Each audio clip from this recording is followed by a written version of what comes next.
So, good day mga boss, madam. Yan, gatas lang malakas. So, update lang. So, coming na yung registration sa buyer from Surigao. So, i-prepare natin yan ngayon. Tapos, update din sa van. So, na primer na bago batak, masilya, tapos liha na pagkatapos. Yung buyer from Padada, yung sa dulo sa Padada is, yun, finish na. Ilalagay na lang yung mga parts. So yun, ilalagay na lang yung parts bukas. Saka yung loob, yan, ready na. Tapos yung mag-i-engine cleaning na lang. So, yung buyer from Jensan is, yan,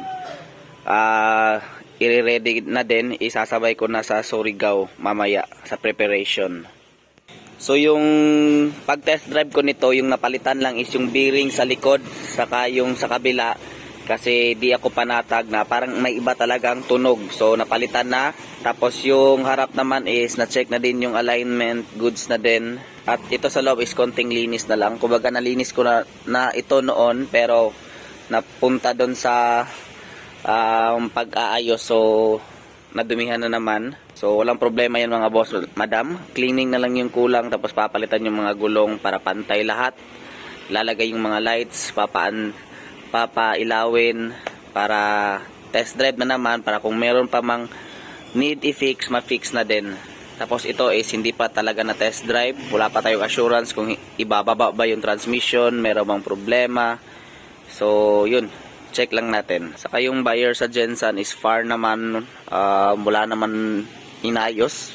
Kumbaga yung transmission goods, test drive goods naman, pero magfa-final checking pa din tayo. Tapos ito is wala pang test drive kasi nag-start pa ng pintura. So yun, i-recall lang natin sa loob. Yan, manual. Tapos yung engine bay, yan, fresh na fresh yung engine bay mga boss, madam. Peace. Saka nga pala mga boss, madam, papalitan ito ng ignition coil dahil yan, nag-aalog yung makina. So papalitan natin. So nag-aalog yung makina at papalitan ito kasi may crack na. Ito yung pinapasukan ng spark plug. Yan, kung masisira ito, papalitan lang natin. Dalawa yung papalitan, so tatatlohin na natin para goods na din. Saka update na lang is yung canopy na nasa likod is ilalagay ito dito para buyer from Dinagat Island. Yun yung available natin na unit. Hindi ko pa na masyadong na display kasi nga sa sobrang busy na din, pero gagamitin natin yan ngayon kasi may pupuntahan ako. Update lang, masama talaga yung panahon sa Mindanao.